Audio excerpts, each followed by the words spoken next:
Now, I'd like to say a few words on behalf of everybody gathered here today. What makes Summer Bay so special is that it's not just any ordinary beach. It's like a family, a dysfunctional one, if you will, with a few mad uncles and a couple of crazy cousins and a few people you wished you could disown. What the hell's Palmer on about? I have no idea. And at the heart of our family is this place right here, the Surf Club.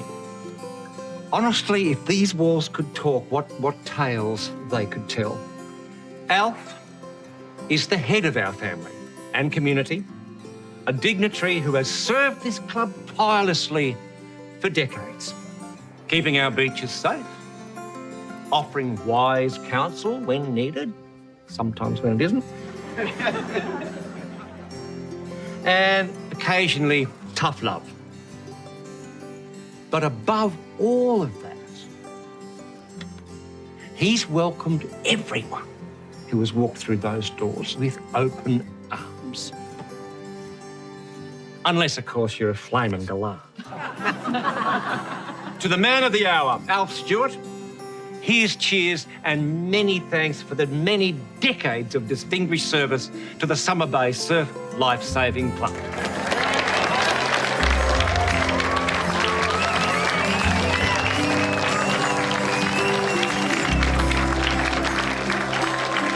We are Si and Sophie. This is Coastal News, a home and away podcast, your weekly episode companion podcast for your favourite Aussie soap.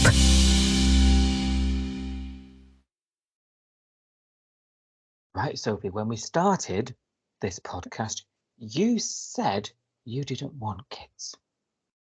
And now all of a sudden you change your mind. What? Did I? When did this happen? Oh. You'd never do that, would you? Ever. No, not a chance. Too late now.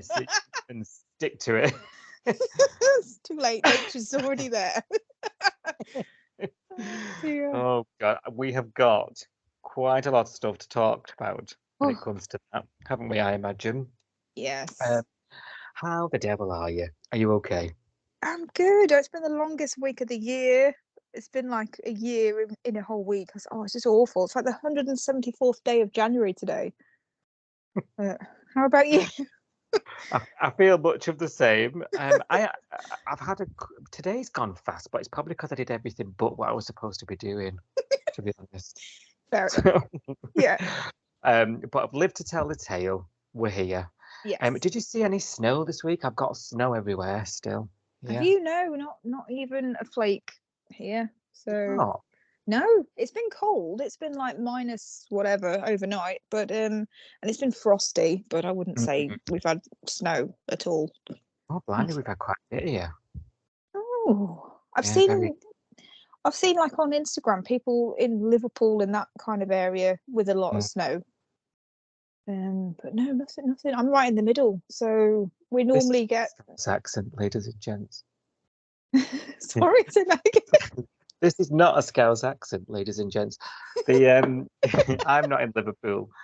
No, but that side of the country, I think, the west side of England and Wales, and I think they've had it. I don't know whether East have. I haven't seen anything on the East Coast, but definitely in the Midlands, we've not had anything. So You lucky thing. I know. Quite glad. I'm not really a fan of snow. No, I'm not. I see it. Really And a fan. It's just everybody else an is jumping. inconvenience. Yeah, Yeah. it's just inconvenient, isn't it? You just just can't be asked. Can't be asked. Can't get the right footwear for a start. I know. I know. Yeah. Break your neck going for a loaf. Right. Not worth it. Lots of home and away's been, I mean, it's had it all this week, probably mainly for the wrong reasons, right?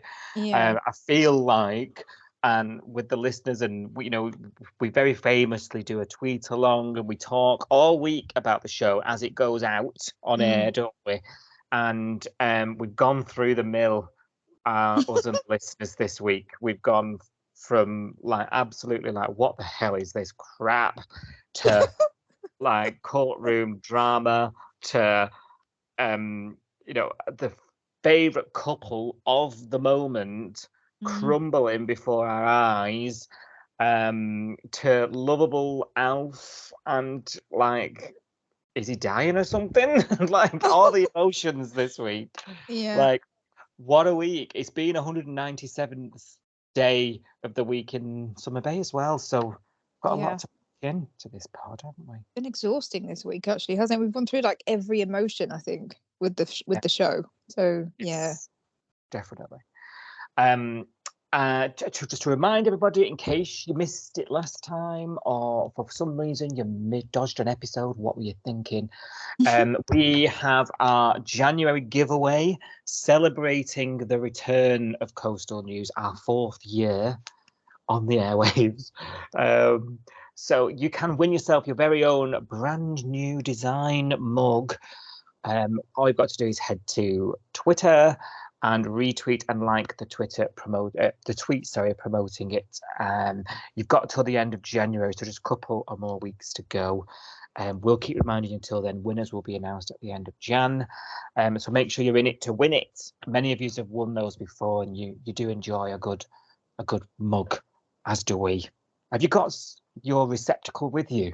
So, of course I have. Yes, absolutely. I'm drinking out of it right now. Every week, every Friday, I have to make sure it's been through the dishwasher before the podcast. It washes well, doesn't it? Washes it does. Well. Yes, it's a receptacle for any occasion. Also, if you haven't heard it yet as well, we had our battle episode with the Neighbourhood Rewatch. Was out on Wednesday. The episode before this in the feed. Go check that out if you haven't heard it yet. Many of you have, but if you haven't for some reason, make sure you listen to it. It's a good one. We are pitching villains against each other. So 4 home and away villains, 4 neighbours villains, and you decide who is your favourite all-time Aussie soap villain. And yeah, so news fresh off the press that the first round of voting has closed and we're out. Like, that is shocker. It. There's no no home and away has made it through round 1 criminally. Yeah. So, but that you've spoken, so tell us your thoughts, listeners. A couple of you have already been in touch who have voted and listened to the episode.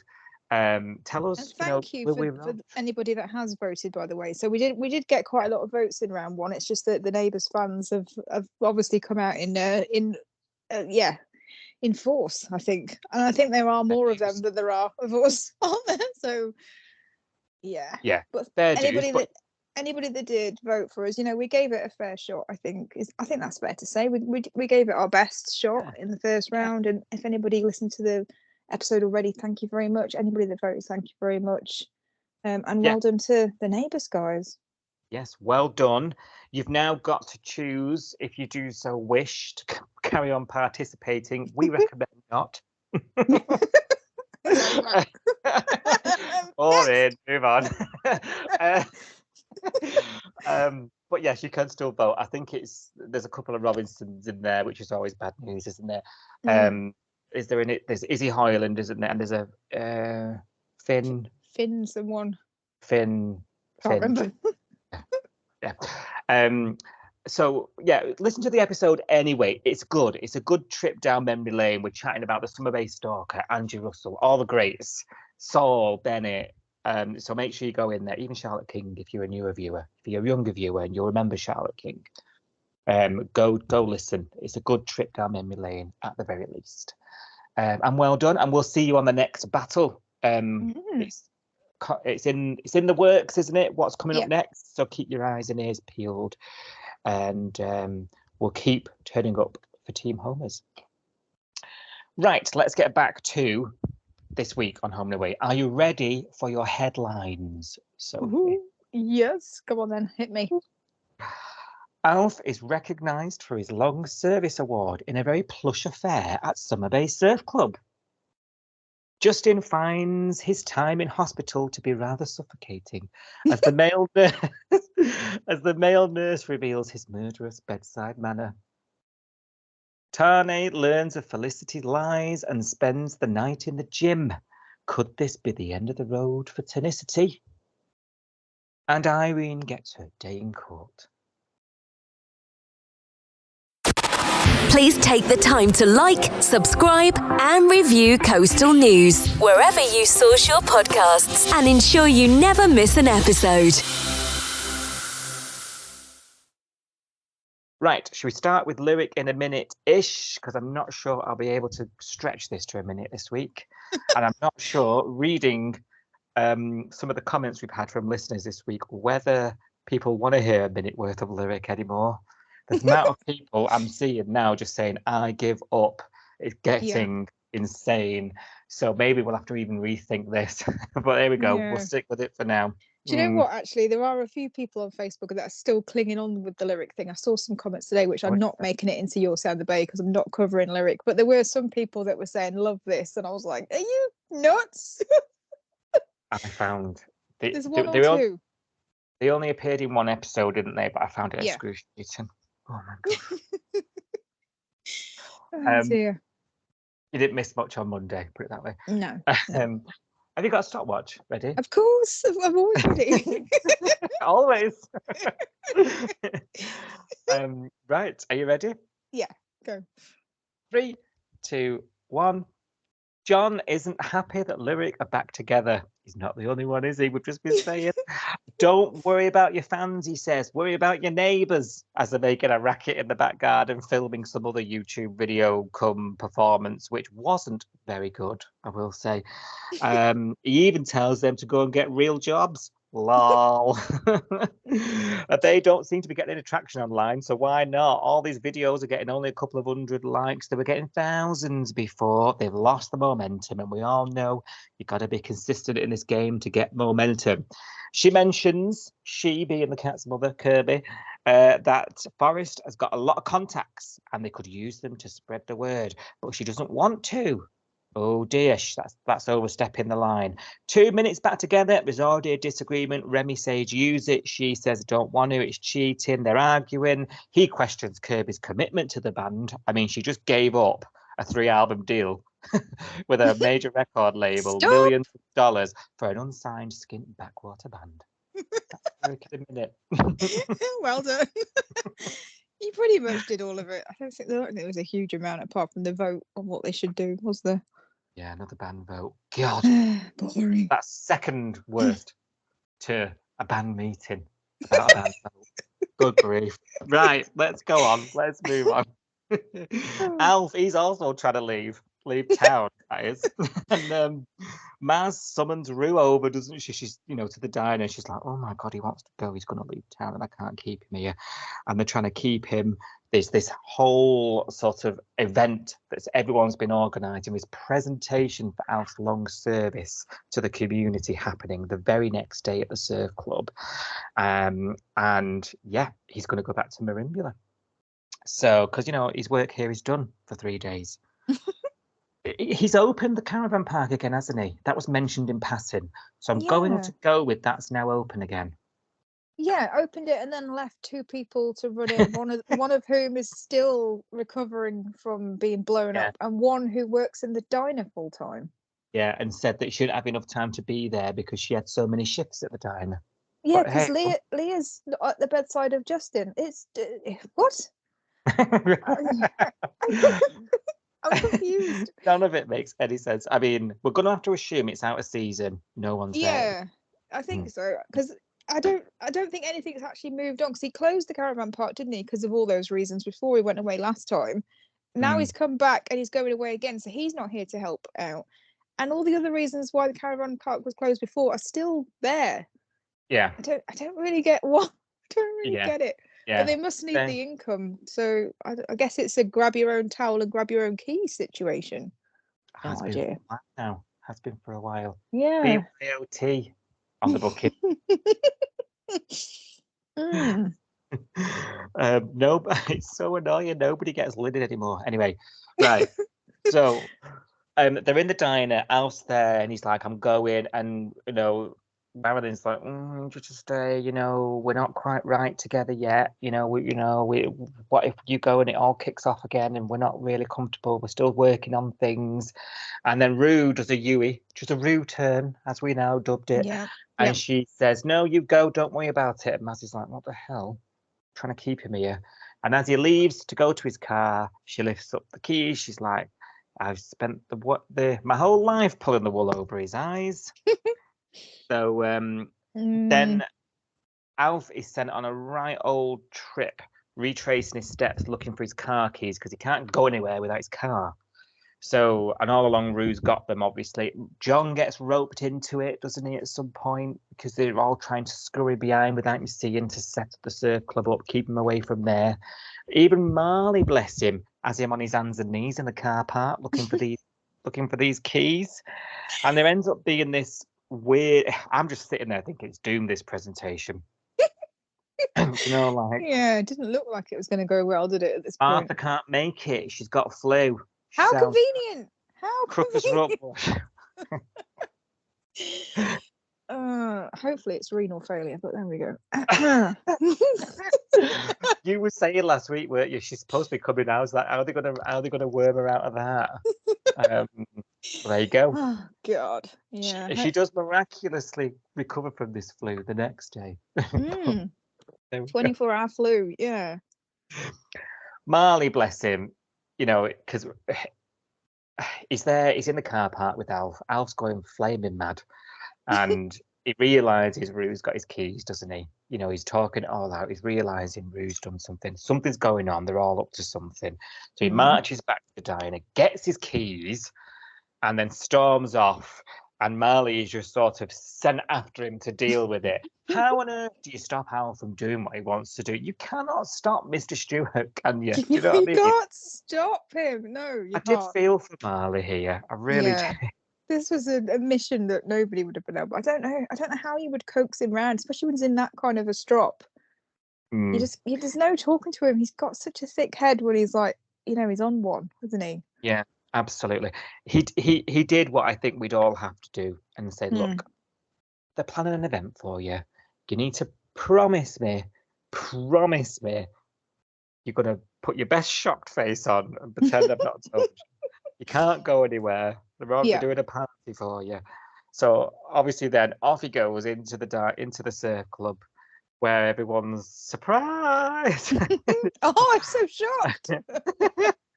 For me. He did do a good job, actually. He did do a good pretend shocked. Yeah, I think it was passable. I think, you wouldn't. He looked kind of humbled about it, didn't he? Because he still looked like it. I don't know whether it was Ray himself or whether it was part of the acting, but he did look like he got a bit of a lump in his throat when they were all sort of clapping him when he walked in. Yeah, well, I imagine the lines are blurred when he's Mr. I imagine one or two are probably the same. It's probably not hard to act those scenes. It'll come on its own, won't it? Yeah. I was tweeting along during this episode. I don't know if you saw my message. And I put Alf's reaction is about as good as when Sophie and I pretend we've not seen a spoiler. What do you mean? I'm good at that. I'm so shocked. This is brand new information. Damn it. I thought I was really good at that. Okay. Noted. I will work on my surprised face. I'm only messed up, but it's both of us. It's a note for both of us. That. It's not you. Now, you'll remember there was a big scurry about John not making a speech for this thing. And it was decided that as manager of the surf club, John should make this speech, and a good stern word from Rue gives him a kick up the backside to write one. And bloody hell, give him a bit of pressure. I've write a good speech, does John, doesn't he? It started off a bit wobbly, didn't it? It started off a bit. I was like, what is he doing? What is he doing? Classic JP doing a joke that no one really understands. Yeah. Oh, classic. Crazy cousins. Yeah, it's like, you just want to get rid of a few family members. I was like, oh dear. where are we going with this? But then he did pull it out the bag actually, and it was a really good speech, and it was heartfelt. I mean, how difficult would this speech be? Because not being funny, but Mr. Stewart is not a fan of JP at all. Isn't quiet about it. Like calls him a flaming galah, God knows what else. You know, he isn't shy about saying that JP is a bit incompetent, a bit useless, and having to go at him all the time. Upgrade. Yeah, exactly. Case in point. So Mm. imagine having to do a really heartfelt, nice speech about someone that thinks you're an absolute tit. Yeah. So, do you know what I mean? It'd be difficult, wouldn't it? But luckily, John, you know, he's a good egg, really, isn't he? I think. He is. And you know, we talk about John. I know he's a Larkin, but Yeah. as terms of sort of legacy characters and older characters of the Bay, we talk a lot about, you know, about him moving into the Alf sort of space, the Yes. father figure of the show, don't we? Mm. And we've analysed at length in the past about whether he's better or worse at that job. Mm. And this felt a little bit to me like it was a bit of like passing the baton on. Yes. Yeah. You know, it, Yeah. I don't know. There felt like there was an element of closure to it all. Yeah. I mean, like, you and I have spoken about this scene, haven't we? So why are we doing this? I mean, obviously we know why we're doing this for Mr. Stewart, because it seems like the kind of thing that would happen in a surf club. You know, you would get that kind of recognition. But normally it becomes when you retire from the job, which I don't think Mr. Stewart is doing. I don't think he's retiring from the surf club. And he's certainly not retiring from the show, from what we've heard. So Well, yeah. Yeah, it's just a bit. But then we were like, maybe this is to make sure that we've got this done, because, you know, I don't want to say it really. But... because the only way he's leaving is that we're being wheeled out. Right. Yeah, I can't see Ray, and he said sort of something similar on the This Is Your Life program last year, didn't he? He said something about how he just wants to do this until he drops. He doesn't really want to sort of hand his notice in or retire, or, you know, I can imagine him like walking to the diner and then just that's it. You know what I mean? I don't think he's gonna go out quietly and just go and play golf and fade away. I don't think he's that kind of guy. Yeah, you're right.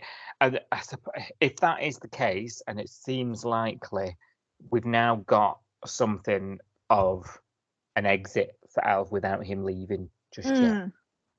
Maybe Alf as a character is going to take an even further step. You know, the last few years, we know Ray's part-time nowadays, don't we? And we know Alf has sort of stepped into the shadow a bit as time's gone on, and you know, he does this sort of part-time Marimbula off screen, comes back for a bit. Perhaps there's going to be another step away. This gradual fade, if you like. Or it could just be a way of acknowledging the birthday of the show without actually saying 35 years. You know, that's true. Yeah, and you know, that episode went to air here in the UK on the 36th. Yes, anniversary. Yes. Yeah. So whether that was an accident, I don't know. Yeah, I don't know. Because in Australia Pace, I'm assuming that went out in the 35th year, right at the end, didn't it? Because this would have gone out last year. October time, sort of tailing off the end of the big 35th anniversary. Yeah, you've got it. You've got it. Yeah. I don't know. Well done. I was like, if we're going to have to mark, a milestone anniversary without saying this is 35 years of Home and Away, maybe this is the way to do it. But it's so subtle that it's got us all going, is this end of Alf? Is he off? Yeah, you're right. What, Mr. Stewart? Yeah. And our anniversaries aren't very big on Home and Away, are they? They don't like to remind the audience just how long this show's been on. We all know. Now, very good scene with Roo and Alf out at the beach. He obviously has to have his moment staring at the sea, listening to the waves crashing against the shore. I made it through the JP speech. I made it through. My bottom lip was wobbling, but I made it through. But the Roo thing, I did shed a tear. I'm sorry, lame as that sounds, but this made me cry. You know what it did though? She talked about the past, even very briefly. Yeah. You know, she sort of referred to, I've not aged a day. And we think, God, things that have happened. I mean, one, you've got a different head, but the things that have happened on this beach in all those years, and we all get a bit nostalgic, don't we, at that point? So yeah, that's why you went. It was that, we would crumble without you, Mr. Stewart, and him going, no. And I was like, well, I will, because I know that the day that he's not in the show anymore, I'm going to have a problem. So it was like, oh. But you also know I'm ringing you for an emergency podcast reaction. No, don't you dare. I want to grieve in peace. Thank you very much. But yes. Oh. Yeah. You've had your notice. Right. Moving on. Leah, she's also at this long service award, reluctantly. She's at the event on the day, and she agrees to go right in the earshot of Dodgy Nurse. Now, we actually forgot last week to touch on Dodgy Nurse during the main discussion. Some of you may have picked up on that. We did talk about him during Your Say, didn't we? And a little bit on First Look. Yeah. So, in a nutshell, there's a nurse at the hospital trying to seize an opportunity. It looks like they're Vita Nova. They've infiltrated Northern Districts, and it's not looking good. Mentions to Brie in passing, doesn't she? That it's the cake. Never. Somebody gives her some cake, and she goes, "Oh, I'll take this back to the hospital." And someone says, "Oh, for you and Justin." No, I'm going to give some to Jordan. He's been great. Who's Jordan? Good bloody question. Who is Jordan? Who's been fluffing towels for 4 days, by the way, and not raising any suspicions whatsoever. No one in the hospital has noticed this guy. No, this guy that doesn't work there has probably got no. I mean, have they got no ID tags? How does he get onto the floor? How does he get a uniform? How does he nobody to get through doors and things? Yeah, I don't understand. How did he get into the break room? You know what I mean? Wide open, so the smell of hospital toast wafts through the ward. Oh God, it's making me feel sick. But yes, I'm craving hospital toast now. You can't. I've had to Jenny it. Oh God, no! Hospital food is horrible. Horrible. Do you not think toast smells better at hospital? No. Not any hospital I've been in. That's for sure. No. Been to the ones rammed full of MRSA. So they obviously at panic stations, aren't they? Because they're like, well, who's this fella? I've never heard of him. And she's like ward manager or something. And I'm thinking, anyway, we're even lucky Bree's on screen another week. And I'm like, bloody hell, there she is. So the most underused doctor character we've ever had, surely. What is going on with her? Other than moving out. I mean, it's a non-event what's happened to her lately. Yeah. So I'm expecting some big things coming because we're done now with her. Anyway, that's a side note. That's a segue. So they go rushing to the hospital where they're just a little bit too late. This Jordan fella's gone in, smothered Justin. The end is near. And then smothers Justin with this pillow. There's a big scuffle and a fight, isn't there? And they find Justin on the floor gasping for air, and they're like, "You're too late." And I'm like, "Oh my dear God, this cult are not very good." No, they're the most hapless cult ever, aren't they? They can't kill anybody. They've not saved the planet. No, they can't kill anyone. No, they've not really converted anybody into their way of thinking. Nobody's living in a commune, with a bomb shelter and some tins of beans. It's just them, only them that believe that the end is near. Whatever it is. I'm thinking, if they were just going to suffocate him with a pillow anyway, why leave him alive in an empty yogurt factory? I suppose that's the coward's way of doing it, isn't it? If you just leave someone, it's like the Schrodinger's Justin. Is he alive? Is he dead? He's in a factory somewhere, nobody knows. Whereas if you actually have to murder them yourself and get your hands dirty, I guess, it's a coward's way of killing someone, isn't it? Just leaving them somewhere to die. Put him in the pool and take the ladders out. Right. Sims, yes, Sims death. That's what we want. We want more of that. But it was very pantomime, the whole. It was. as he The puts end the isn't pill. here. Yeah. Yeah. Turns out very, very quickly, yeah, we've arrested him. There was another compound, loads of evidence there. You're never going to hear from him again. That's the end of the cult. That's pretty much as quick as it happened and was explained away. It was convenient that there was so much evidence that everybody in the compound is now going down, and we're never going to hear from Beaten Over again. That's the Yeah. end. It's You believe it? so good. No, no, and also, what the hell? So the whole reason why Justin's involved in this cult is Andrew. Oh, God. Nobody has mentioned Andrew yet again. I'm so. I feel insulted on behalf of the audience that we have not been given even one line that says, and by the way, Andrew's fine. Yeah, I've texted him. He's all good, Yeah. or nothing like that. Do they There was a think lot. we've forgotten? Do they think that we're that sort of goldfish brained that we don't remember how this storyline started? I just don't get why the omission. I know we're not going to bring Andrew back, but just one line, just to say, "Hi, audience, we remember you. I know that you know about Andrew. He's fine." That's Yeah. all we needed. Yeah, yeah. I'm so disappointed. So disappointed. So because we were really excited about a cult storyline, we I love a all cult. kicking off Yeah. a few months back. As let's take it on face value. We're now at the sort of end of the arc. Okay. Yeah. Looking back over the cult story as a whole, how does it rate for you? Like, has it been good? Like, what are your thoughts compared to, say, previous cults we've had? I've actually enjoyed this. I do enjoy a cult storyline because it's so mad and it's something that we don't see on, like, I watched quite a few other soaps and I don't think I've ever seen a cult on any other soap apart from Home and Away. Could be wrong. I don't remember seeing any other cult. So the idea of this and this being a doomsday prepper cult was just something I hadn't seen before. I've seen it in like films and all the dramas, but not on a soap. So I genuinely love the storyline. I really, really like the whole Andrew tangent of it. I thought I've forgotten his bloody name now. The guy that played him was really, really good. I think that was the high with the cult storyline, was getting to know Andrew and his backstory. And I think that's why I don't really relish the ending of the storyline, because I feel like it's not done any justice to the origin of the story, if that makes sense.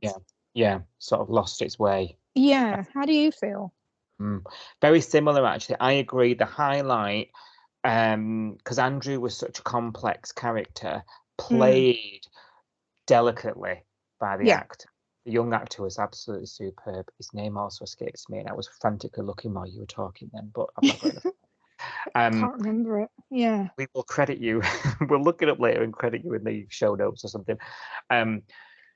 But yeah, so and he wasn't the cardboard cutout washboard body likes to go surfing young adult that we're used to getting wash up in the bay in the recent years. So he was immediately interesting and he captured the audience and it gave us something to root for. We all wanted the best for him and we all felt something for him and wanted him to get away and he was illiterate, and I felt like we could have done so much more. I thought he was a lost opportunity. I like, me, I like plotty stuff. So I don't even need it to be deep. Like I like the ooh and the I get into all that. I'm a bit like that. So it's provided some tense, high octane moments which have been thoroughly enjoyable and have sort of picked the pace up a bit.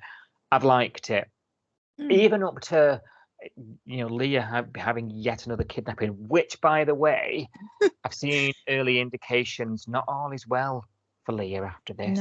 No. I think we're far from over. Even if the cult isn't around, I think the repercussions will live on, which I'm looking forward to seeing, because we can't always just carry on with life and go to Cyprus 2 weeks after we've been impaled. No, we can't. We need a bit extra, and I think Home and Away does that stuff well. So I'm reserving judgment, but I agree with you. I think the end felt rushed, which is a common theme, really, isn't it?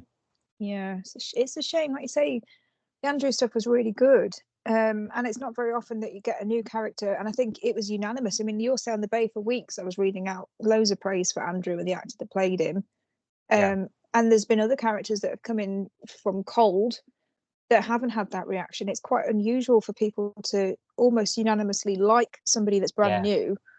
It never happens on this show, does it? It doesn't, and it felt authentic because, you know, the storyline that we're supposed to believe is that he's lived in this house with his dad all his life and has never really been socialized with anybody outside of the cult, hasn't been to school, he's off the grid, you know, he doesn't exist. And it felt believable because of the fact that he was socially awkward, and the fact that he couldn't read, and that he was developmentally behind people of his age and that kind of thing. So it wasn't, like you say, it wasn't like some blonde surfer lad turning up with social skills of someone that hadn't lived the life that Andrew had. It was believable from that point of view. So it's a shame because that bit of the story was actually really, really, really good.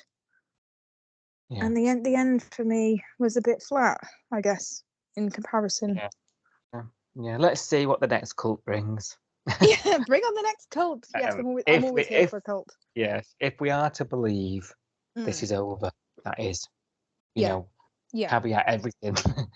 You never know. You never know. Right. So after Alf's event, Irene was looking a bit worried this week, wasn't she? Because she lost her distraction of helping John Og's presentation, and then her mind turned to her fate. And then just in that moment, gets a phone call from her lawyer, multiple missed phone calls, and her hearing has been brought forward to tomorrow, which is just a step up from exactly 2 weeks' time, which is the usual thing. So panic stations do set in here, don't they? Because what's the surname? Tomorrow. The lawyer? I keep calling her Greta Thunberg. What's her surname? I think it was Hunt. Was it Greta Hunt? That was it, Greta Hunt. Yeah. Yeah. What a do-gooder. Not very good, if you ask me. Not very good. Pro bono, I think, is the word you're looking for. I'm sure we'll get on to it. Alf tells Leah, you know, I'm not happy leaving here. I've got my keys back. I've got my award. I'm off. And I'm not really happy because I've just had a quick chat with old Irene out there at the coffee cart, and I'm worried about her. I'm not comfortable leaving. So it forces Leah to go and have a chat with them, thinking, thank God you run a business together. You're supposed to be really good friends. Yeah. Glimmers hit. I think I said to someone in the week, Irene and Leah's friendship is severely underrated, actually. Yeah. You hear constantly what friends Mars and Rue are, you know, but never really Irene and Leah. We don't see enough of it. It's always a work type setting. Yes. Irene and John even seem closer than they do. Yeah. And but I really enjoyed the scenes where she goes and says, "Look, I'm really sorry I've not been there for you," and she's like, "You've had enough going on, Dal. You know, your husband died." Sorry, Beyonce. Yeah. You know, and they just go, let's go for a walk and a talk. I love a walk and talk scene on Home and Away. There's enough of them, but I do love them. Yeah. And it was just nice. Two really sort of enjoyable characters having a really deep conversation about this really mad storyline and stuff going on in my life, rather than what can I get you? You know, like I just really enjoyed these scenes. What about you? Yeah, same as you. It was better than, you know, we've run out of milk or whatever. So, which is normally the kind of dialogue that we get. Oh, I've put you on a shift on Saturday, or you know, those kind of. Can you cover to do the accounts? Yeah. Can you cover my shift because we've got to go and see Justin at the hospital? Yeah, darling, I'll catch you later. They're like ships in the night, aren't they? Normally, they kind of pass by each other. And you're right. I don't even when Irene was going for the loneliness storyline. We had Mac and who else went round? There's Mac and Marilyn, wasn't it? That went round to Irene's house. Leah wasn't there, so we haven't had much of Irene and Leah interacting apart from, like you say, business stuff recently, have we? Yeah. If anyone's listening, we need more of it. Please. Just the two of them going shopping in Yabby Creek or something. Do you know what I mean? Yes, that'd be lovely. Yeah, like girls do. Sex and the City girls. Irene, she's all in a tiz, isn't she? Mm. Now, getting a bit cross here, right? You remember Dana? She's all like, Mm. just Harper, keep away from Irene. The lawyer said keep away, and we're all like, oh, how dare you? You know, this was all you're doing. The reason Irene's on the chopping block here, and the reason why Cash is out of work, and all the rest of it. And she's swanning around, telling everyone what to do, and I'm like, no, sister, no, that's not gonna wash here, love. Ogling Tane and telling other people what to do. Yeah. Oh, yeah, that felt a bit. Oh, God, my skin's crawling again. There's this moment. We all do it. We just don't do it in front of his wife. I know. Yeah, God, girl code. So she's telling Harper, and she stay away from Irene. And Harper's saying, "No, I'm going to support her." And Harper's coming off much better here from out of the two of them because of it. Because you've come this far now. You're in this deep. You've got to support her. She's here because she supported you. And then Dana goes behind her back and says to Irene, "Can you tell her to move out?" And I'm like, who do you think you are? I was really annoyed at this.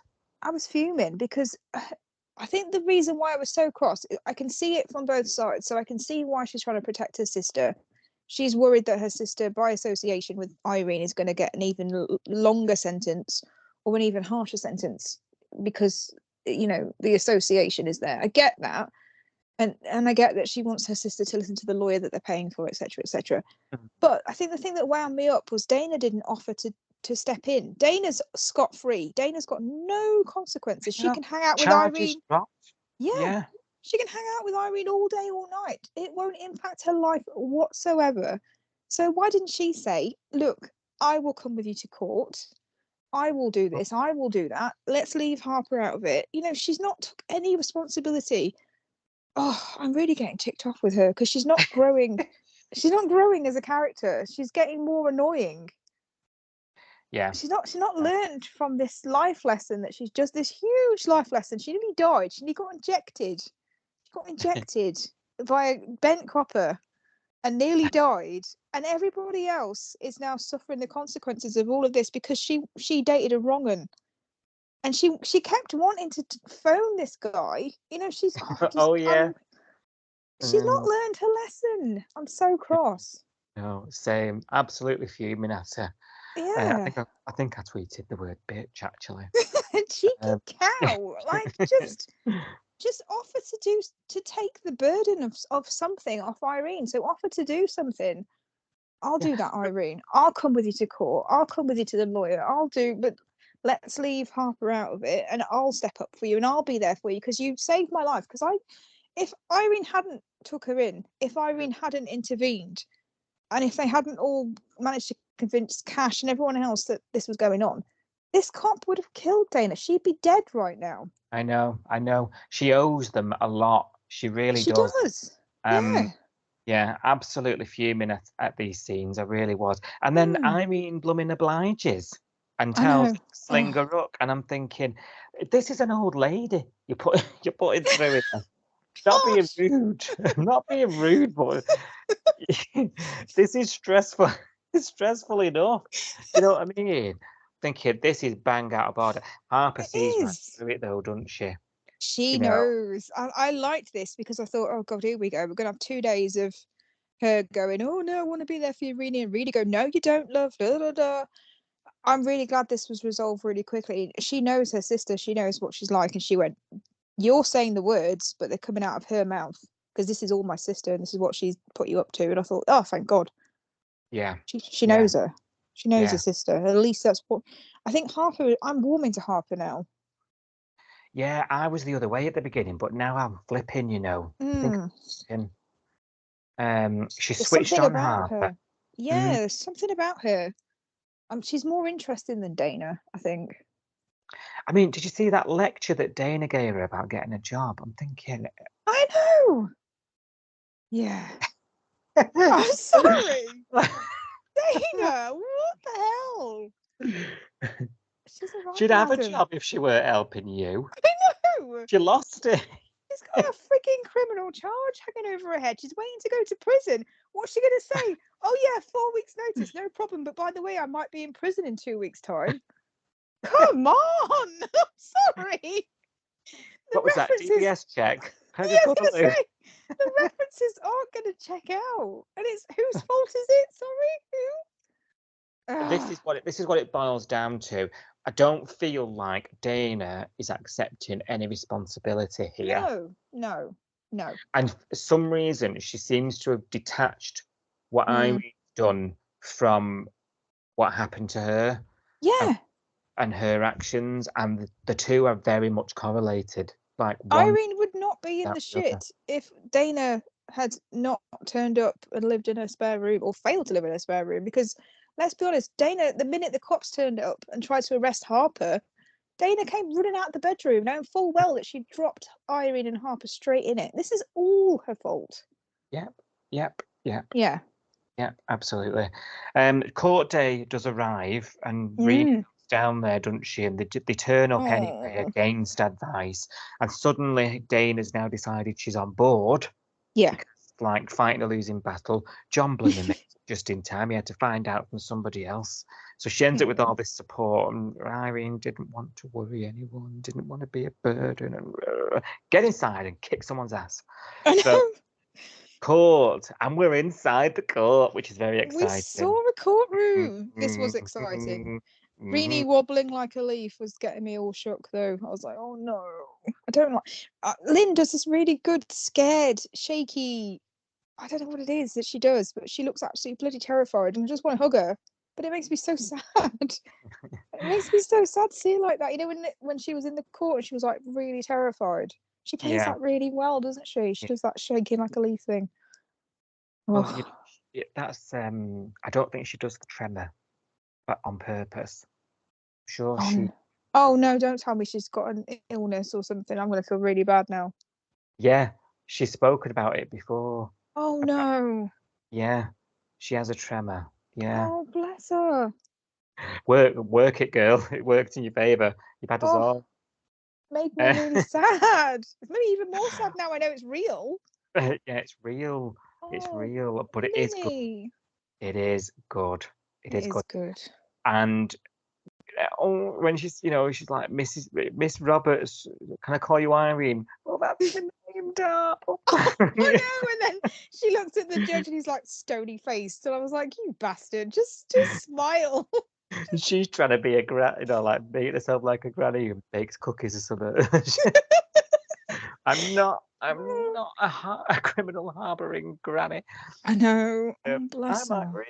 Irene. I'm Reenie from the diner. God. Recovering alcoholic with a file full of priors, but never mind. She was a different person back then. You can't hold that against her.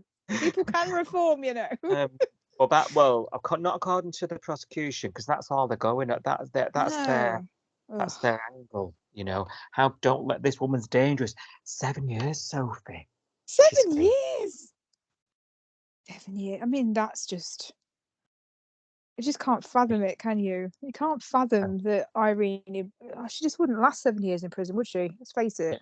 And I'm not sure we'll still be here doing this, waiting for her to get out. Do you remember, Sophie, 7 years ago? Huh? When she was going down. Irene's back. Who? Oh dear. No. It doesn't. We don't know yet her fate, do we? We don't know. That's obviously the maximum sentence, and she's pleaded guilty, so we know she's got to be sentenced. She pleaded guilty. She says, "I'd do it again," because there's this statement that she makes, much to her surprise. And she says, I would, in a heartbeat. The guy was bent. He was baddie. He was the one that was in the wrong. He was a murderer. And in the end, I would do it in a heartbeat.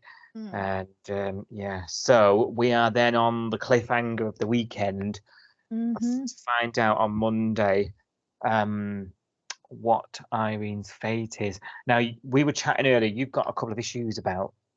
I've got many issues. Okay. Do you mean about the courtroom specifically? Could I not have mentioned it? Oh, you mean about Home and Away? Okay. Yeah. No, it was the the trailer at the end of tonight's episode, end of Friday night first look episode. The trailer showed the judge sort of saying something about next week. So he says, because we already know she's pleaded guilty. We already know that it's not a trial, it's a sentencing, because she's already pleaded guilty. So there's no jury, there's nobody saying you're guilty or not guilty. We know she's pleaded guilty. Yeah. So the judge's only job right now is to look at the evidence and work out how much punishment she should be getting for what she's done, because she said that she's done it. So now we just work out, like, how much do we punish her? Do we give her the full 7 years in prison, or is there any leeway here, or whatever? Yeah. But the cliffhanger was, I find you, and then it was like da da da da, and I was like, he can't find her anything. Like she's pleaded guilty, because normally you say that, when the judge goes, or if it's a case where it's not a jury, so you're just going to the magistrate or whatever, and they find you guilty, not guilty, they then say, oh, I find you guilty of your crimes, or I find you, not guilty of your crimes, or whatever. But the fact that he said, I find you, I was like, what's the rest of that sentence? Because we know that she's already guilty. So he can't say, I find you guilty, because we know that. So I'm really confused, because I was expecting your sentence is, or I sentence you to, something along those lines. Yeah. So all I can think of is he's going to say, I find you very attractive.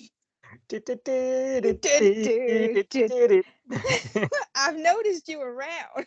I find you very attractive.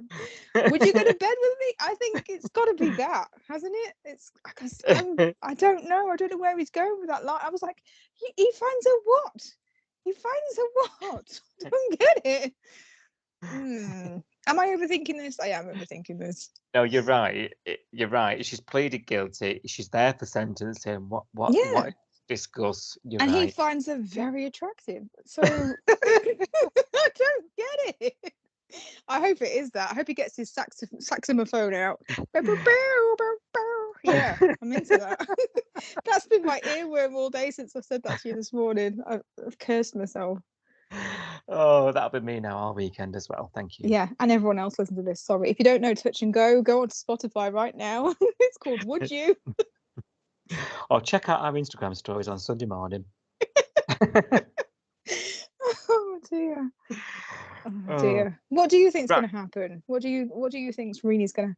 Because I don't think she's in any real peril. But what do you reckon's going to happen? I think we'd know if Irene was going to prison for 7 years. Yeah.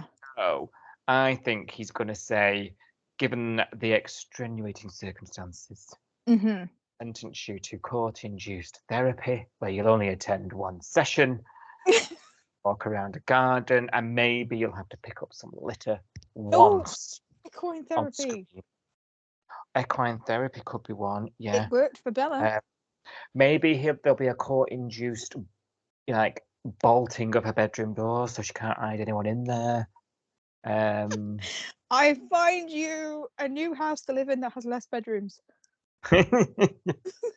Fewer bedrooms, even English.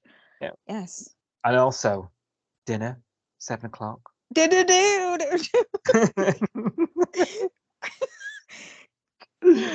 Yeah, summer. Let's say it's not going to be as disastrous as first seems. I hope not. In summary. Right. Right. Tane and Flick. Okay, let me get a drink. Okay. While you do that, I'll start summarising. I was going to say, you go. So right. We know the story so far, don't we?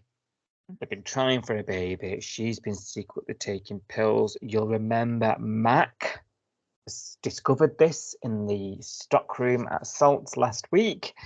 And, she's looking over the balcony this week and she's seeing them all loved up. So clearly she's not told him, despite Mackenzie imploring her to do so because it'll ruin everything. What kind of marriage is this if you're lying to him, was the thing she was telling her last week.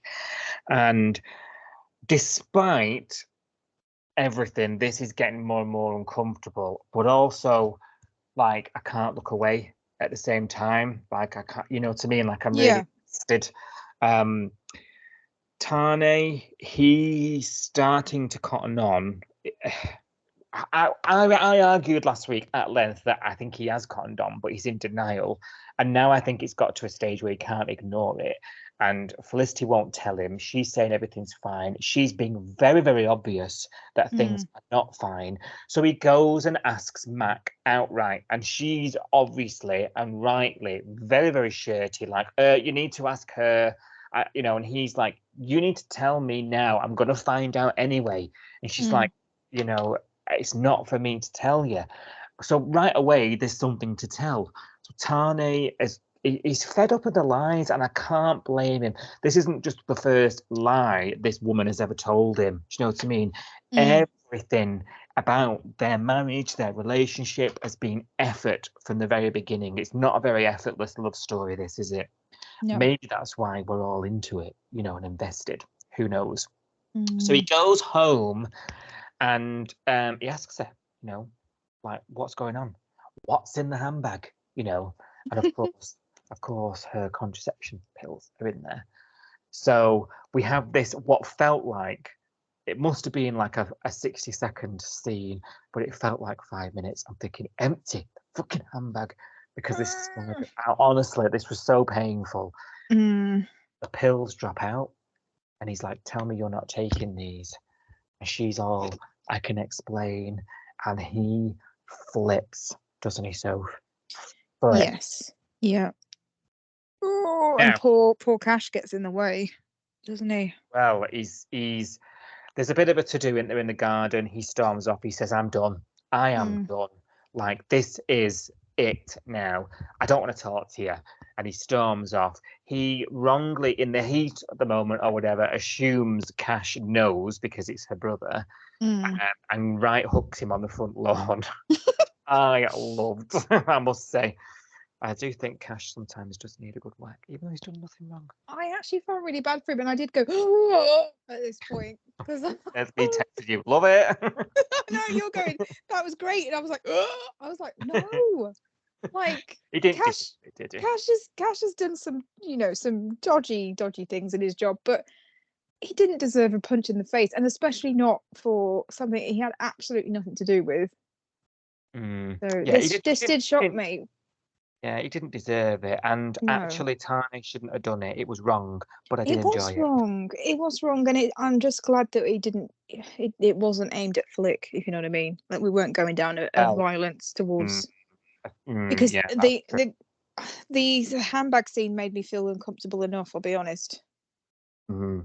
Someone asking you to dump your handbag on a table as a woman, that's not. Well, I was about to say this, and she said she was begging him, please don't make me do this. And I'm thinking, this is right on the nose, this, isn't it? This scene. An invasion of privacy. I mean, I get why he's doing it. He doesn't trust her. He thinks that something's going on. He doesn't believe this baloney about Mac and her falling out about something to do with work.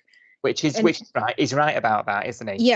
Yeah, he's absolutely right. I just, this was an invasion of privacy, and that I'm not saying she was right, he was right, but they're both wrong in different ways. But this made me uncomfortable because your personal belongings being dumped out on a table like you're in customs at an airport. I just felt uncomfortable. Yeah, I did. That's why I was saying to you, it felt like it went on forever, and I just wanted it over with. Because I was like, oh my God, just someone do something, because this is taking forever. And she's begging him to not do it, and then the look on her face as they drop out, that he was stone faced the whole time. It was quite scary. And for me, what that scene sort of symbolized, if you will, was the trust being gone.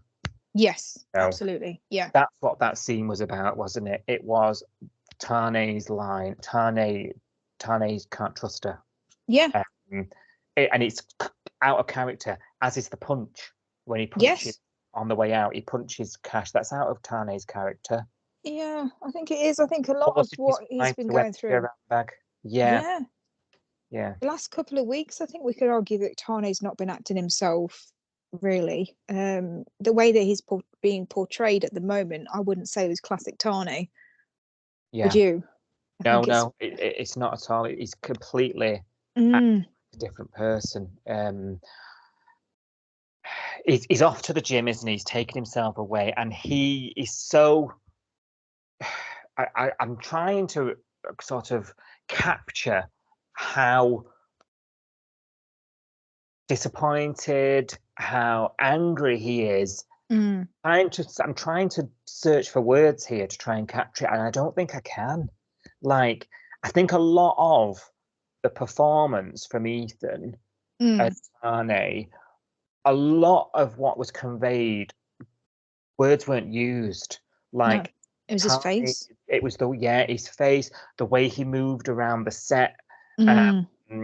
Absolutely stellar performance, I will say, from everybody. I said to you, didn't I? Ethan and Jackie stole this episode. Oh, yeah. Whatever we think of the storyline, whatever we think of it, I actually believe this. Watching, I cannot look away. I know. Just like it's car crash. Yeah. In slow-mo. He spent the night in the gym, hasn't he? And the next day, which also suggests the caravan park is still shut. But anyway. Well, I've got recollections though of Brax sleeping overnight in the gym when I think few people have slept in the gym overnight, haven't they? Oh, Heath's done it as well. I'm sure there's I think Casey has as well. I'm sure there's been a few.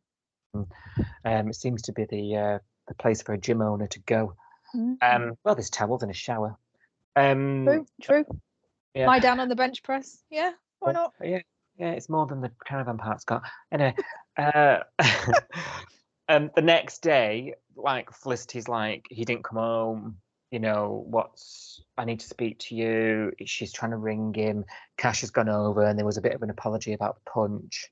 And Cash sort of says, look, they're both to Felicity and Tane. Like, I get what he's saying, you know. But also, it's probably a bit like how you and I are feeling. Like, this was your red line. You did tell him, right? Like, you did say to him at the beginning. He says that, Cash, doesn't he? Like, you did make it clear that this wasn't in your plan. Like, how have we ended up here? How have we got here, Sophie? Like, I know. Oh God, where do we start? I mean, I could go on for about an hour about this storyline, which I'm sure you don't want to hear, but it's just, I'm actually heartbroken about this because I feel like she's been forced into a corner. She's had her time wasted. She's had her heart broken, and now she's been blamed for all of it. And I feel like the way that the storyline is playing out, I feel like I'm supposed to be mad at her for lying, but actually I'm not mad at her because I think, like you say, she made it clear before they got married that she didn't want kids. Kids weren't in her plans. She asked Tane before the wedding, am I enough for you? And he said yes. And fair enough, he could have changed his mind afterwards. You know, everyone's got the right to change their mind. What could have been, you know, true 6 months ago might not be true nowadays, and that's absolutely fine. He's got a right to change his mind. But I'm not 100% convinced now that when he said that she was enough, that he really meant that, and he didn't mean you'll change your mind eventually. I still feel like there was an element of him just trying to get her down the aisle, because this is why this storyline makes me uncomfortable, because no one is validating her decision. No one's telling her that she's got a choice. Her husband's not telling her, her brother's not telling her, Eden's not telling her. They're all actually saying to her, you changed your mind about getting married, you changed your mind about settling down, you changed your mind about buying a property, so you might change your mind about this. So it feels to me like everyone's saying her choice, which is already made, not to have children, is not a valid choice. So it's not the correct choice, and eventually she'll come round to the real correct choice, which is having a child. And no one's saying to her, you know what, if you don't want kids, that's okay, and if you never change your mind about that, that's also okay. And they're using her flaws and they're using her past and almost throwing it back in her face and saying, you're flaky, you flip-flop, and you know, you change your mind on stuff. And no one's actually considering that her decision could be her final decision on this. And no one's considering her feelings. No one's, they throw stuff back in her face about her past and say, you've done this in the past, you've done that in the past. And yet they're not thinking about other things in her past that are influencing her decision, possibly. You know, I'm just making things up, but her parents dying could affect her feelings about becoming a parent herself. She's recently been sexually assaulted, for God's sake. Yeah. So that's going to make her feel a certain way about her body, about sex, about intimacy. She's had loads of mental health episodes in the past. Nobody's bringing those up. All they're ever talking about is, oh, you didn't want to get married, but you changed your mind. Yeah. I'm really uncomfortable with the whole thing. I don't know how you feel, but that's I hear what you're saying. I hear exactly what you're saying. Actually, I've not even thought about her childhood herself, and that might be a big part of why she doesn't want children. I mean, I know she mentioned it, didn't she? But people, unless you've been through something similar, people underestimate what that does to somebody, and struggle to empathise with it. I agree. Do you remember a couple of weeks ago I said, "Oh, where we're up to at the moment, I don't quite understand. Don't understand what the Australian response was." With the whole because the way it seemed to be coming off the screen to me was like, she's in the wrong, she's lying, she's led on, she's sort of made him think that everything's good, and she's deceitful about this whole, he's on cloud 9 and she's actually secretly preventing it. And then now it's come out, I'm like, was looking for a switch, because there's reasons for everything, isn't there?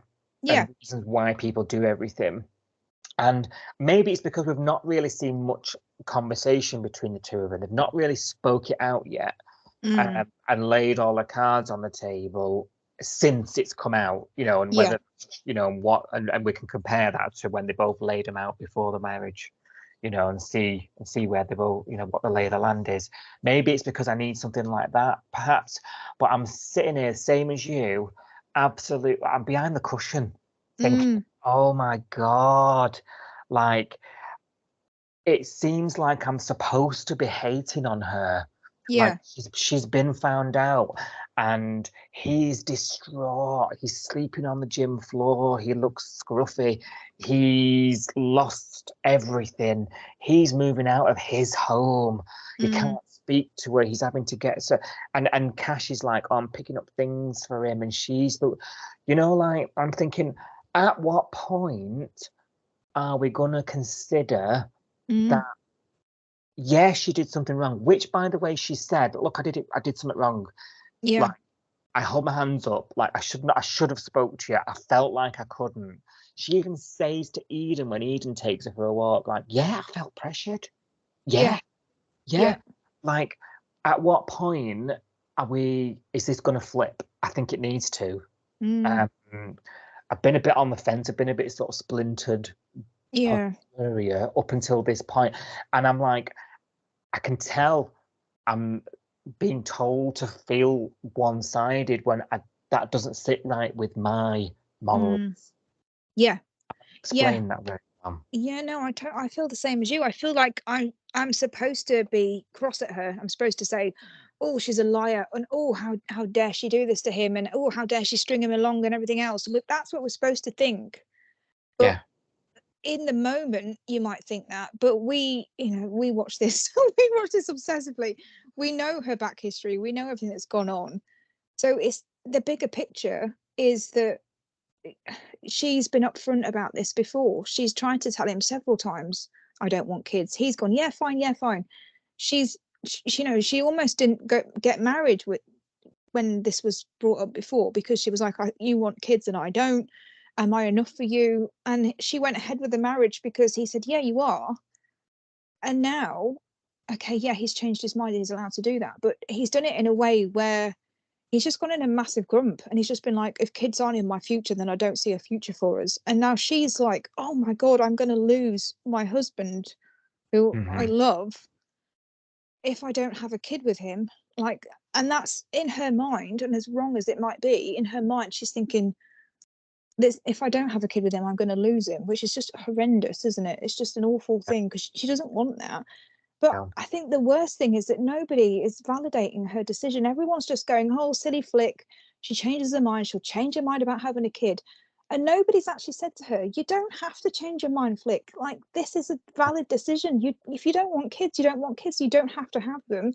And you Yeah. know what? Maybe you and Tane need to come to the conclusion that you're not, if he has changed his mind, you're not compatible anymore. You want different things, and I'll support you through that, because oh my god, it's absolutely heartbreaking, Flick, that you thought you'd got everything you wanted and now you haven't, because you're going to have to make a horrible decision and walk away from your husband and from your marriage because you now are no longer on the same page, and that's awful, and I feel really bad for you.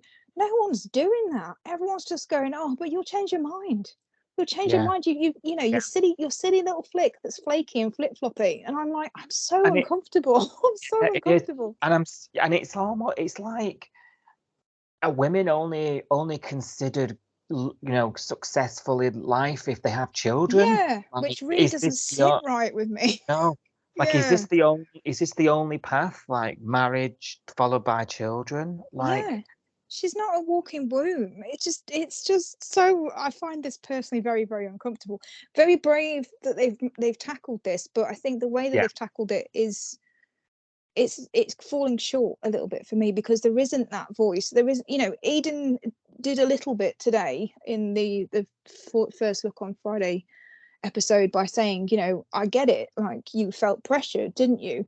And she said yes, but it wasn't enough. It wasn't enough for Eden. Should have said, okay, well, if you don't want kids and that's what you've decided and you don't think you're going to change your mind, that's fine. And I think Eden could be the key to unlocking this. Yeah. Because she's very good. In previous storylines, you'll remember Eden is always the peacekeeper. Yes. And I think next week we absolutely need to be seeing a scene where Eden visits Tane and makes him see things differently. Possibly, yeah. I think somebody needs to reassure Flick that she's not just being awkward and flaky, and that if she has decided that this isn't for her, that's okay, and she doesn't have to change. Like, because they just keep saying, "Oh, but you'll change your mind." She doesn't have to change her mind. Why does she have to change her mind just because Tane's decided? I'm finding this really really annoying. Yeah, the whole narrative around it is really annoying me. I think we need some more dialogue between Tane and Flick.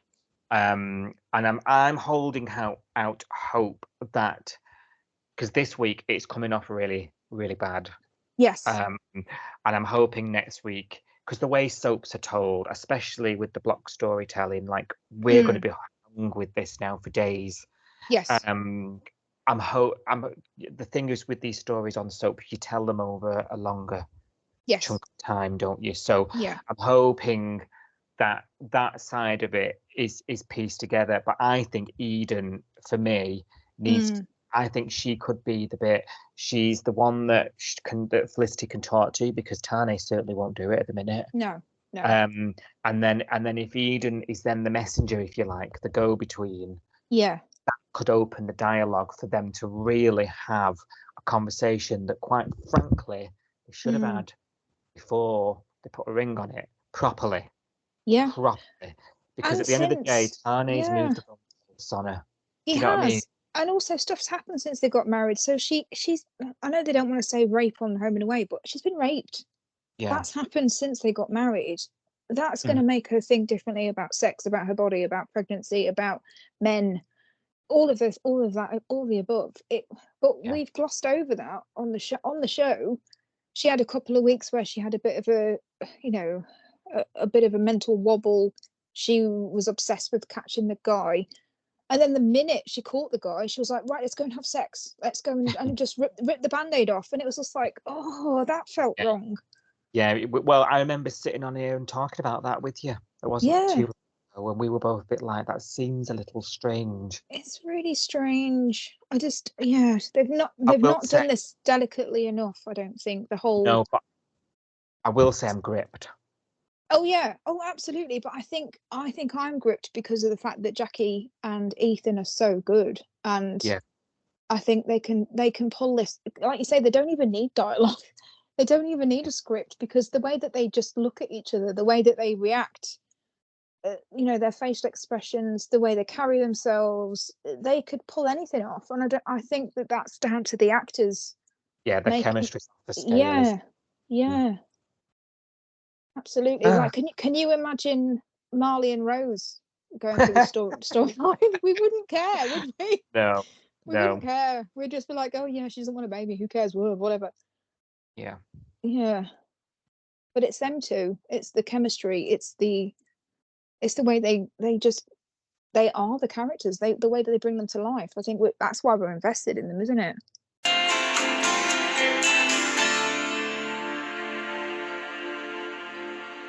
Okay, it's time for Your Say on the Bay. But actually, I think this week it should be called Your Say on Tane and Flick, because this topic is probably all I'm going to have time to talk about on Your Say, because there's just so much, as you can imagine. I mean, you've just heard us talking about it, haven't you? So yeah, I was ready for that. I was ready for you to say that. Yeah, you weren't surprised. Not shocked. Okay, so I have obviously been digging through social media, reading comments and reactions from people who've watched Home and Away in the UK this week. I'm going to select a few and read them out to you, Si, and we're going to have a think about what people are saying. But before that, a quick reminder, we are on social media. So Coastal News Podcast, or at Coastal News Pod. We're on Facebook, Instagram, Threads, YouTube, Twitter, you name it, we're on it. We tweet along with the show while we watch it at 6:30 p.m. Monday to Friday on 5-Star here in the UK. So come and find us, join in with the discussion.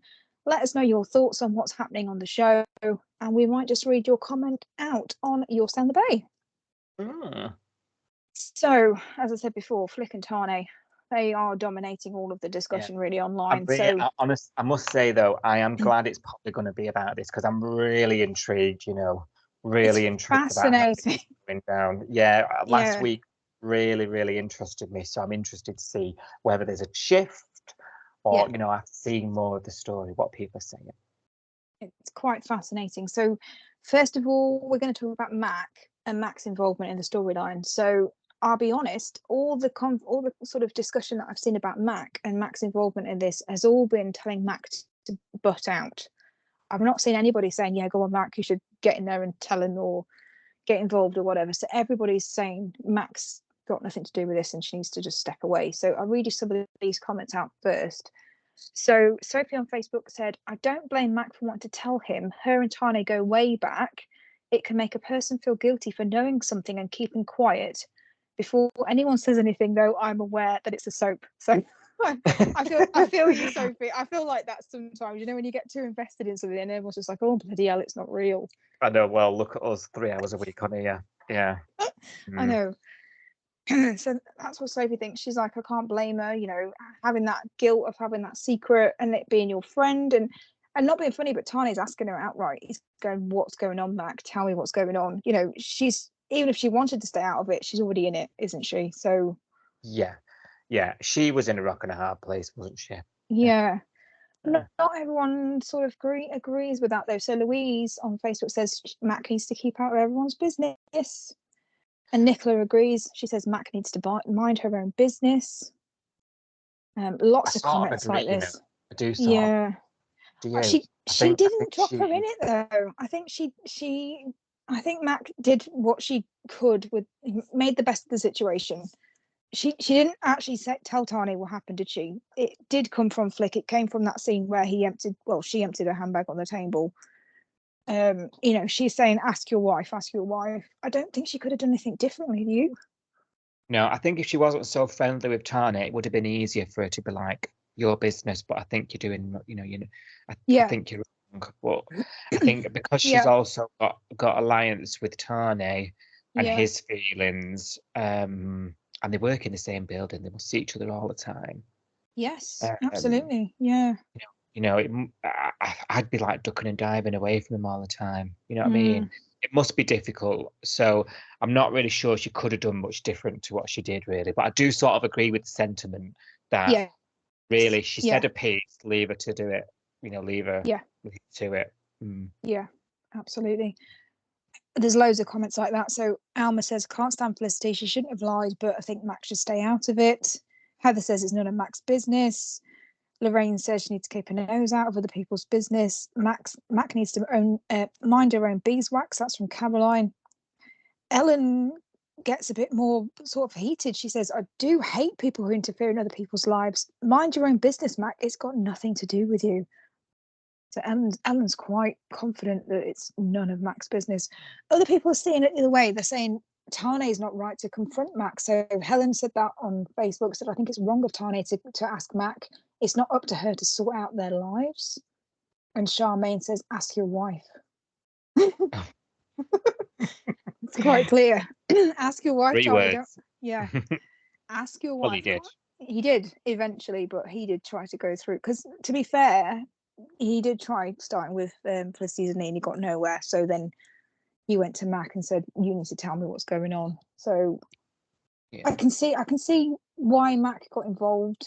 But I think, yeah, like you say, she did the best that she could. She didn't blurt it out. She didn't drop Felicity in it. She didn't, let go of the secret. But maybe she could have done more to stay out of it. I don't know.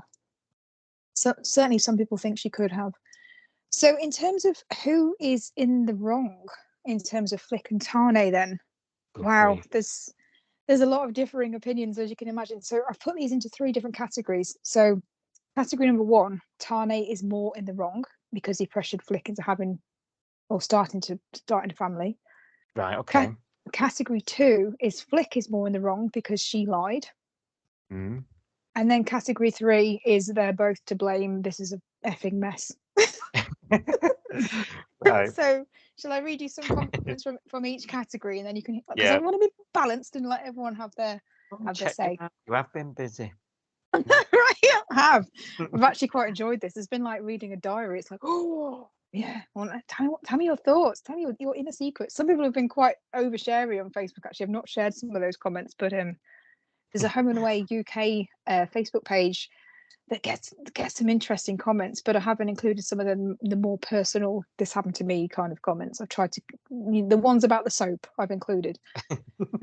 So shall we start with category 1, which is Tane is more in the wrong because he pressured Flick? Yeah, we'll start with that one. Okay. So Shannon on Facebook says, ready for this, hate men that pressurize women into having babies. They are not giving birth and it's not their bodies. Mac should also mind her own business here. Then again, I think she fancies Tane. He knew right from the start that Felicity didn't want children and he had no right to even bring the subject up. There's a lot of stuff in there, isn't there? Mac's after Tane. Yeah. She hates all men. Yeah. She hates men that pressurize women into having babies because they're not the ones that are going to have the baby. It's not their body, not their choice. Yeah. And he has no right to bring the subject up. I don't believe he has no right to bring the subject up. I believe he has every right to bring the subject up. I just think the way that they're both going about this, he's going, oh, it's the only thing I want in the world ever, and if we can't have a kid, we can't have a marriage. Yeah, all that pressure he's putting on her. Yeah, there's no sort of, is there a middle ground? If not, we go our own way. Do you know what I mean? There's no need that discussion, don't we? It should have happened prior to the wedding. But it did, though. That's why I'm annoyed about, because they had the conversation before the wedding where she said, I don't want kids. Am I enough for you?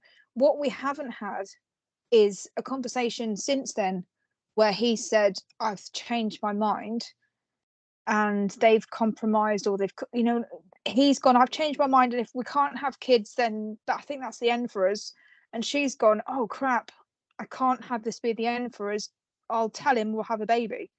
Yeah, you're right. Yeah, they did. That's where we are. Yeah, It's just a mess. Yeah, all this about Max secretly wanting a man, and that's why she's pressured it. I don't think that is the case. Even though I think Mac and Tane are fire. Oh yeah, definitely. We do ship the relationship that never was, which was Mac and Tane. But I don't think that's why she's stirring. I don't think that's why she's getting involved. No, she's trying to break them up because she wants Tane. I don't believe that. Shannon, not really with you there, love. Was it Shannon? No, Shannon, yeah. Yeah. Leah says, really disappointing. Not Leah off the show, obviously. Leah from Facebook says, really disappointing to see many women sticking up for Tane. They are both in the wrong, but I'd say he's more so. He knew from the start that she didn't want children, but he pressured, he sulked like a child until she changed her mind. She would have been honest with him, but she loves him so much that she wanted to make him happy. Yeah, it's quite a nice comment, actually. It's Yeah. quite really, isn't it, that? I think I can't argue with that, I'll be honest. No. Yeah. Same. And Jeanette sort of piped up on the same lines, really. So Jeanette says she didn't want kids. He knew that from the start. If he didn't like it, he shouldn't have married her. Yes, she was still taking the pill because he pressured her so much into saying yes. It was hardly surprising that she took the pill. She wasn't ready. Having a child isn't something you have when you're not ready. What will happen when it's born? And she hates it and can't bond with it. Would it be so wrong then as well? He's the selfish one, not Felicity. I don't see the point of weddings in soaps because they get married and they split them up. It's too much doom and gloom. All soaps are showing marriages never work. Oh, blimey, we've got a right big conversation there. Worms everywhere. The can is open. There's some really long comments on this topic. Yeah, I mean, the whole weddings in soaps debate, that's an interesting one. We'll park it for another day. I have a similar feeling about Justin and Leah, I'll be honest. I said that last week, didn't I? So I don't want them to get married because I think that's the end. Yeah, there we go. Yeah, that's true. Why ruin everything? Exactly. What was the comment before that, though, there? What did she say? So she said she doesn't want kids. He knew that from the start. If he didn't like it, shouldn't have married her. Yeah. So my gut feeling, and I want to believe it's true, is that he did agree to the wedding without kids with good intention. I hope so, yeah. I want to believe that he went into the wedding intending not to want children. I can't go there with my thoughts thinking all along, I'll just talk around later on. Yeah. I want to believe he went into it with a good intention of sticking to it, but found couldn't later. I don't know, though. I don't know. I want to believe it's true, but I don't know. I think I agree with you because I think up until now, I've never had any red flags with Tane. And I want to believe that he isn't problematic. And that he genuinely just changed his mind, and that actually it's become a big deal. Now they've got married, he's realised, oh crap! Actually, the next logical step for me is to have a family. And It's not. And we're supposed to believe that he went off to New Zealand and then saw his cousins and then got broody, and that's how this whole thing came about. So that fits with the narrative that before marriage he was on the same page as her, but since then he's changed his mind, which is fair enough. Everyone is entitled to change their mind. So I also want to believe that, I'll be honest. Shall I read some more comments? Sorry. Are you ready? I have to keep taking a breath between these. Sorry, I'll stop talking so much. It's not you, it's me. I'm like, oh god, the next one. This one's not too bad, but Karen, God bless them, Karen on Facebook, which is not a joke, but it always sounds like one. Karen on Facebook said she bugs the heck get the manager. She bugs the heck out of me, but so does he. He knew that she didn't want kids or marriage, but was forced her into both. Karen thinks that Tane's actually forced her into marriage, not just the kids. Strong words there. Absolutely. And then I went over to Twitter and had a look what Twitter thought about Tane. So this was different last week, so let's see if it's different. It'll be in a different category, won't it? Sorry, go on. Yeah, this is about Tane, so I think these are all fairly similar. So Michelle on Twitter said she was wrong for what she did, but I feel like Tane went in so hard, even before she was pregnant, with the, leave off the coffee, etc. I think with time, she might have come around. So Michelle's also thinking maybe Flick eventually would have, she'd given enough time, she would have come around to the idea in her own mind. But actually, she's been forced into a corner. Yeah. She said, I did it to buy time, didn't she? Yeah, I think the problem is that no one said, do you know what, if you never change your mind, then that's okay. That's okay. No one's told her that's okay. Everyone's treating her decision like a temporary decision that she needs to get over. Yeah. And that's what's making me uncomfortable. But it's not about me. This is about you guys. So just Jen on Twitter said Tane is being really odd and controlling. I can't imagine what he'd be like to a pregnant partner. It's full on treating women as incubators territory, and it's gross. Oh my God. Yeah, some strong opinions. Like I say, it is coming across a bit like that, isn't it? I don't know how we're supposed to take this story, really. I don't know whether it's intentionally getting our backs up or whether it's just the way that it's been written. I don't know. Maybe because we're Lots of talking though, isn't it? yeah, definitely.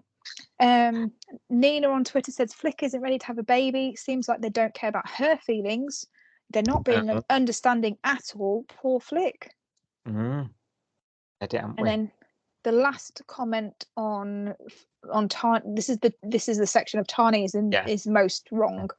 So the last comment on this section is Kaylee on Twitter, who said Flick told him several times before they got married that she never wanted kids. He told her that she was enough. You don't marry someone expecting they change their mind. Yeah, can't disagree with that. No, absolutely not. Now we might have to brace ourselves because the next category is Flick is more in the wrong because she's lying. Right, I'll sit up. Go on. Okay, so over to Facebook. So Adele says, yep. She keeps playing him, saying one thing and then saying another. It's not good. She's a spoiled little brat. Get rid. And that got 30 likes. Can you just controversial. I know, I can't even think of anything to say. Oh, I'm just gonna try and read this. Let's get the band-aid off. So Judith says Felicity should have told him she didn't want children. She did, I think. She did. Judith, where have you been, love? Where's she been? Tiffany says she deserves this. If you really love someone, then you wouldn't deceive them like that, especially when it comes to having children. Fair point. Ooh. Jeff I'm just like devil's advocate now. Jeff says if he's got any sense, he'll end it. But if he had any sense, he wouldn't have married the bint anyway. I hate that word. hate the word bint. But Jeff, you're entitled to your opinion, mate. Like, yeah, hate that word. But yeah, so report you after. Yeah. Reports for Facebook don't care about the word bint. God, they got worse on there. Suki, not from EastEnders, different Suki says Tane and Max should get together. Felicity, it's your own fault. Suki, not these, Suki. Suki, not these, Suki. It's harsh. It's her own fault. Yeah. Another one, Elizabeth says it's her own fault. She should have told him the truth. She did though. Yeah, she did. Yeah. You can see why. Who was it that said before? It was Leah that said, really disappointed to see so many women sticking up for Tane, and I think these are the women that she might have been talking about, unfortunately. Sorry, it is funny because we were talking in the episode discussion between you and I about we're getting from the screen that we're supposed to be angry at Felicity at the minute. Yes. Perhaps other people are just taking it on face value. I think other people don't dissect it like we do. Yeah, exactly. And I think that perhaps that's the way that it's been written, and perhaps we're supposed to forget that she's been sexually assaulted and her parents died when she was a kid, and that she's been mentally unstable. She's been an alcoholic. She's been in a car accident. She didn't want to get married. She nearly died on her wedding day. I think we're supposed to have forgotten all of that right now, and some people probably have because they don't have memories like we do. And this poses a question reading these comments in this section. Is there ever an excuse to lie? Yeah, true. Yeah. Yes, absolutely. Of course. Debatable. Mark says don't like her. Tane deserves better. Laura says she needs to tell the truth. Lying is just wrong and I can't stand her anyway. This is interesting, actually. So I can't stand her anyway. Do you think I've read out loads of comments about Flick, haven't I? And I've talked about Flick being a Marmite character for a long time now, ever since we did Your Say on the Bay, and we've been talking about other people's opinions of the characters on the show. Do you think that some of this is I don't like her, so I don't agree with her? Yeah, I do, because she's people really don't like her as a character generally. So for this to be happening to her, rubbing their hands together. Do you know? Yeah. That I was thinking as well just then. That it's just sort of come to me. Is this like a women? Is there a? I'm not a female. You may have noticed. So is there a really unhealthy sort of women hating on other women type thing? I think there is a case for the misogyny is coming from inside the house, and I think that is the case with a lot of these comments. Like jealousy and yeah. Trying to think of any other words. I think even though we're in 2024, there is still it's weird, isn't it? Because I think the people that I hang around with as friends, social circle, family circle, etc., don't think like this. But I think there is still that whole women get married, they give up their career, they have a baby. Yeah. They are the homemaker, that kind of thing. And I don't think like that. And I think a lot of the people that I hang around with don't think like that. So I'm not coming across that in my daily life. But that's my little bubble. And I think outside of my little bubble, there are different opinions. And I just assume that everyone else thinks the same as me, and probably they do as well. And, yeah. Interesting. It's difficult, isn't it? It's difficult because I don't know. Yeah, I don't know how people. It's interesting to read these comments and see these different opinions. That's for sure. Yeah, absolutely. Who's next? So Tekka says, for one reason or another, Felicity is always lying or playing Tane. She's never been honest with him. So this is what I was saying earlier about people bringing up all of her past and throwing it in her face and saying, well, you've done this before and you've done that before. But they only do it in the negative. They only say, you're flaky, you flip-flop, you've lied, you're this, that, the other. But they never say, oh, but you've also been through XYZ trauma and you maybe need some help with that. Yeah, you never hear that sort of thing. Yeah. No. I mean, like that observation isn't wrong. She does. No, it's not. Yeah. But why? What's the root cause of the lying? Yeah, what's going on there that makes her feel like she needs to? Yeah. Why does she feel like she can't tell the truth? Or why does she feel like she can't be herself? Or why does she feel like she can't be honest? I guess I wish we'd go down that route more with the character. Julie on Twitter said, terrible the way she's treated him. She should have been honest, and poor Cash getting punched in the face. Oh, diddums. Cash is the victim here, really. Yeah. he didn't as much as you enjoyed him getting socked in the mouth. He didn't deserve it. Bless him. Not this time. So that is all the comments I've got on. It's all Flick's fault. She's the bad one. But then there's a lot of people that are seeing it from both sides, sort of playing devil's advocate and saying that, you know what, they both had their parts to play in this and it's a mess and it's on both of them. So Kaylee on Facebook says both of them are in the wrong.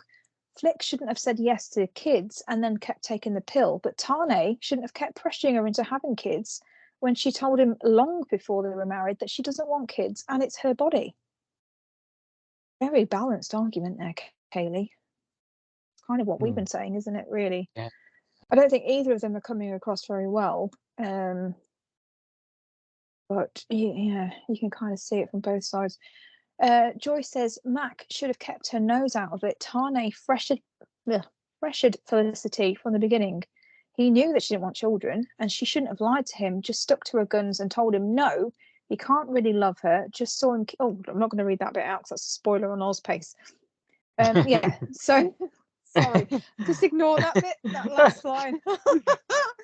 No, I'm not going to tell you what the end of that sentence is, but yeah, she's saying, so Tane pressured Felicity from the beginning. He knew that she didn't want children and she shouldn't have lied to him and just stuck to her guns and said no. So she's blaming both of them, really, with that sentence, which you I think if you watch it on face value, that's probably the most popular opinion with the storyline.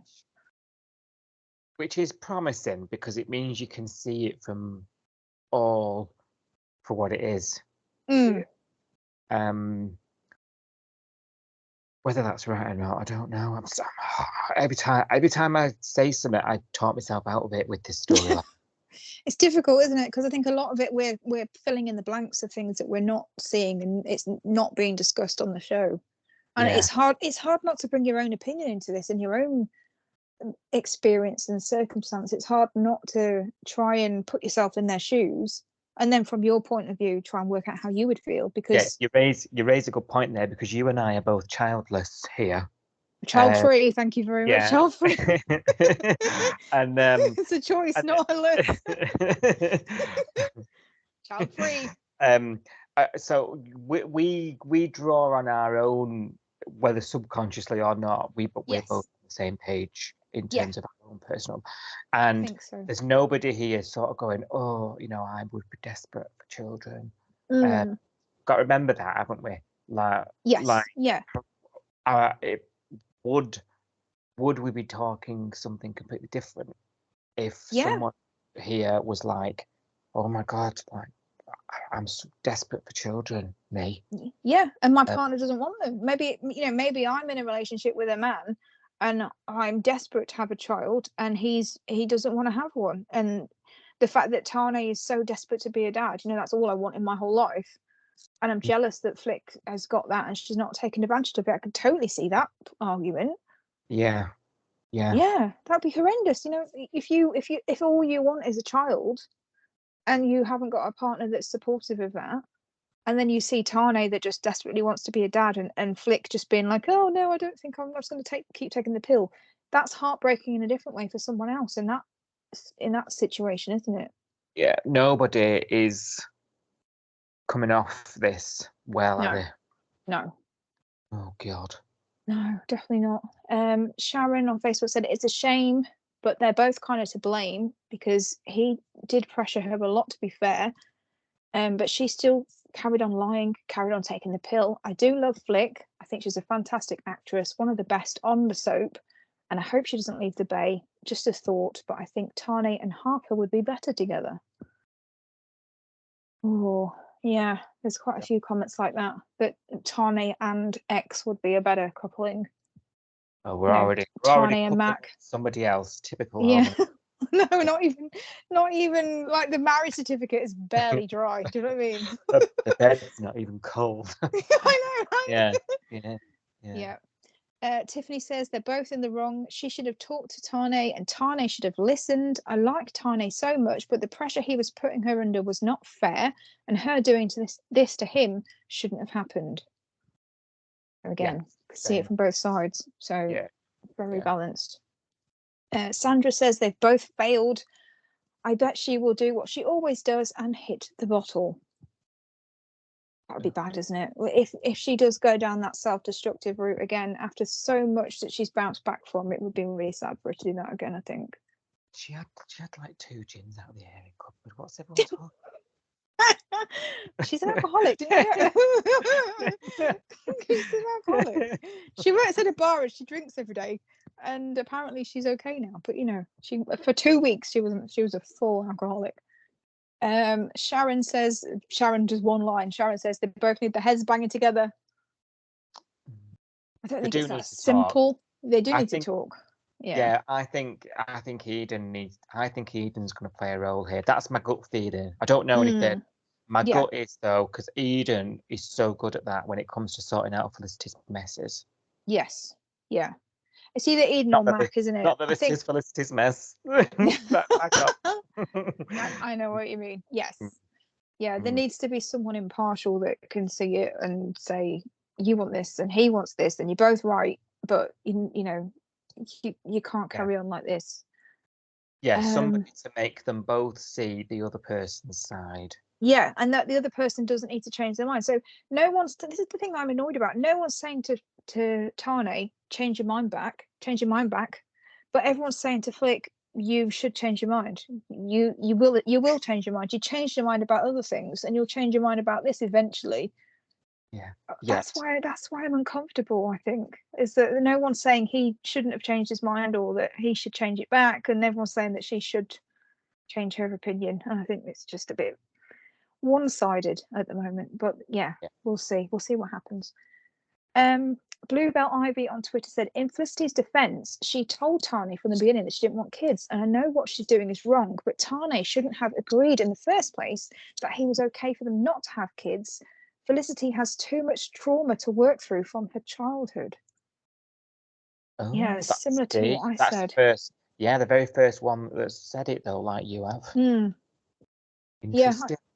I think there's a lot going on in Flick's past that could explain her decision. Yeah. She's not had the easiest life, has she? Let's face it. Bless her. Jen on Twitter said, no one should ever get married without discussing kids and actually meaning it. From what I recall, Flick said she never wanted kids, but apparently this happens a lot. It's just weird to me. Agree with Jen there. I think probably the best thing that's come out of this storyline for Home and Away is it has got people talking.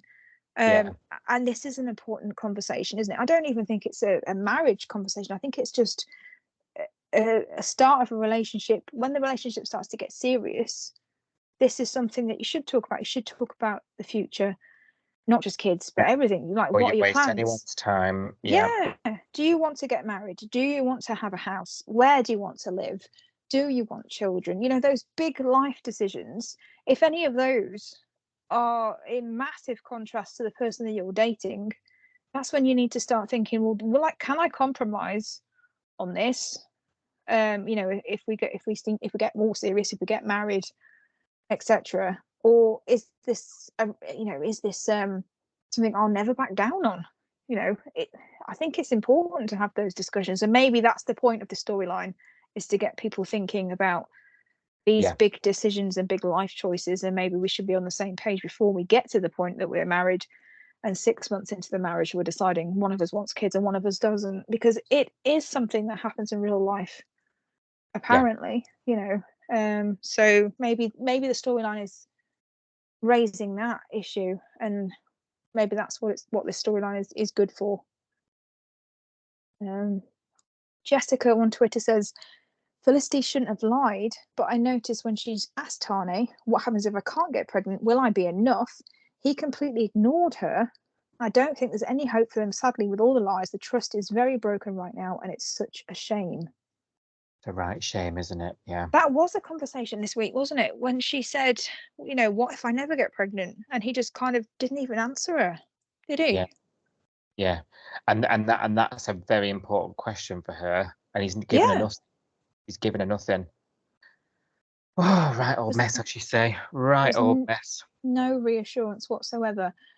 And I think we'll end it on this one last comment from Baz on Twitter, who says, and I think this is really important to reiterate again. Baz says, firstly, great acting by both Jackie and Ethan. The actress Jackie, who plays Flick, is very believable, very expressive, and makes their character more dimensional. Ultimately, they are destined to fail, as both clearly want different things. Hold me in your arms, don't let me go. I want to stay forever. Closer